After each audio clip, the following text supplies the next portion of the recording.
As demonstrators protested peacefully near the White House Monday evening, a surprise announcement from President Donald Trump.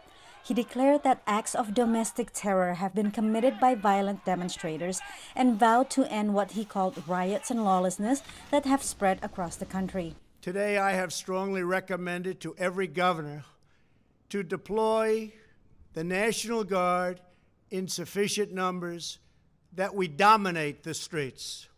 Mayors and governors must establish an overwhelming law enforcement presence until the violence has been quelled.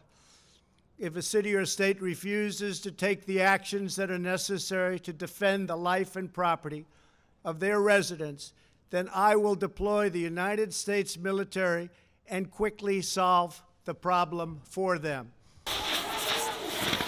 As Trump spoke, the sound of tear gas being fired echoed from a nearby park where security forces were clearing the protests. Despite his threat, Trump did not invoke the Insurrection Act, which the White House press secretary has said he is considering.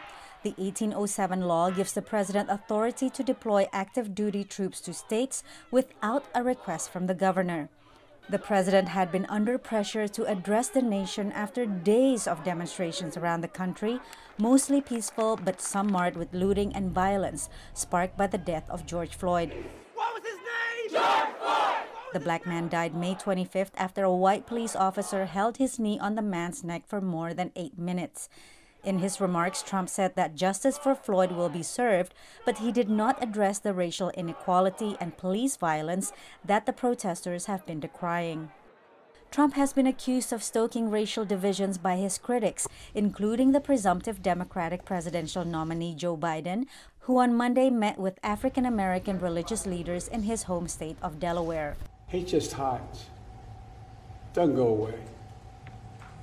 And when you have somebody in power who breathes oxygen to hate under the rocks, it comes out through the rocks. It matters what the president said. After his remarks, Trump walked to St. John's Episcopal Church about a block north of the White House, where just minutes earlier protesters had been cleared away with tear gas. The historic church suffered minor damage the previous evening when a small fire was set in its basement. We have a great country. Trump did not go into the church but stood outside holding up a Bible. Presidential rhetoric scholar Jennifer Mercicha said Trump appeared to be trying to convey a message of strength to his supporters. It's no accident that the television cameras caught him walking past the graffiti. I think that it was really important for him to have that shot of him holding up the Bible. And I think that that was really a part of what he wanted to convey as the image of this moment, which is a president of the United States who's standing in front of a boarded up church, sort of defiant against protesters. Thank you very much, everybody. After Trump's visit, the Episcopal Bishop of Washington, the Right Reverend Marian Budde, said she is outraged by the president's visit and the manner in which the area was secured for his appearance. Budde accused the president of inciting violence and using one of the most sacred symbols of the Judeo-Christian tradition. Patsy Wida Kuswara, VOA News, Washington.